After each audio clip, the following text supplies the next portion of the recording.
कि मंगल अपनी जिम्मेदारी निभाकर वापस जब घर आती है तो आदित्य गेट पर ही खड़ा होकर बहुत भिनभिना रहा है और मंगल को देखकर उस पर बरस पड़ता है, भड़क पड़ता है, उसको बहुत सारी बातें सुनाता है। इस तरीके से ढाबा चला रही हो, कहाँ चली गई थी, इस जलते हुए घर को छोड़कर इस तरीके से संभाल रही हो तुम मेरे बच्चों को, मेरे बच्चे जलकर मर जाते और तुम घूमती फिर रही हो, क्या कर रही हो, मेरी ही गलती है, मैंने तुम्हें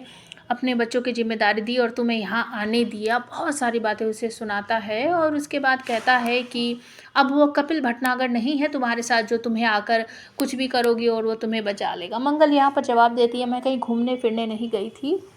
अंदर एक लड़ी आ गई थी पटाखों की जिसकी वजह से ये सब आग लग गई है और ये जो सब कुछ हुआ है मैं उसे ठीक कर दूंगी, आपको चिंता करने की ज़रूरत नहीं है। आदित्य फिर भड़कता है, ओहो महारानी जी सब कुछ ठीक कर देंगी, पढ़ी लिखी है नहीं गंवार कहीं की और चली है ढाबा चलाने और मेरे बच्चों की ज़िंदगी सुधारने, पता नहीं अपने आप को समझती क्या है। तभी अचानक से मकाल मालकिन वहाँ पर आ जाती है और वो मंगल हाथ जोड़कर उनसे माफ़ी मांगती है कि मैम माफ़ कर दीजिए, ये सब कुछ गलती से हो गया, किसी बच्चे ने शरारत से अंदर पटाखा फेंक दिया था और उसकी वजह से सारी आग फैल चुकी है, आप बिल्कुल भी चिंता मत कीजिए, मैं आपका किराया भी आपको पहली तारीख को दे दूँगी और ये सब कुछ जो कुछ हुआ है यहाँ पर टूट फूट मैं वो सब ठीक करा दूँगी, आप मुझे बस मोहलत दे दीजिए कुछ समय की। तो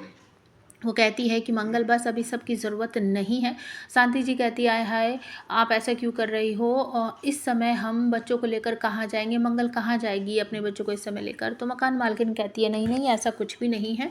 मैं ये सब देख कर कि तुम कितनी मेहनती हो, किस तरीके से ढाबे को चलाने की कोशिश कर रही हो, अपने बच्चों को अच्छी परवरिश देने की कोशिश कर रही हो, सब कुछ अकेले संभाल रही हो, ये सब देख कर मुझे बहुत अच्छा लग रहा है और मैं इस महीने का किराया तुम्हारा माफ़ करती हूँ। अगर तुम इस आदमी के साथ रहती ना तो बिल्कुल भी माफ़ नहीं करती, जो तुम्हारी इज्जत नहीं करता और करता धरता कुछ है नहीं मुझे दिख रहा है और तुम पर इतने सारे इल्ज़ाम लगा रहा है। तो मंगल बहुत सारा शुक्रिया अदा करती है अपनी मकान मालकिन का और सब अंदर चले जाते हैं। तभी अचानक से अम्मा का फ़ोन आता है क्योंकि दूसरी तरफ सौम्या कह रही है कि अम्मा आपने आदित्य से पूछा बच्चों को गिफ्ट पसंद आए क्या। तो अम्मा कहती है अम्मी अभी हमने बात की थी, चलो फिर से बात कर लेते हैं। तो अचानक से अक्षत आता है पेट पकड़ते हुए और सोफे पर लेट जाता है, उसको पेट में बहुत दर्द हो रहा है। तो अम्मा से बात करता है आदित्य, फिर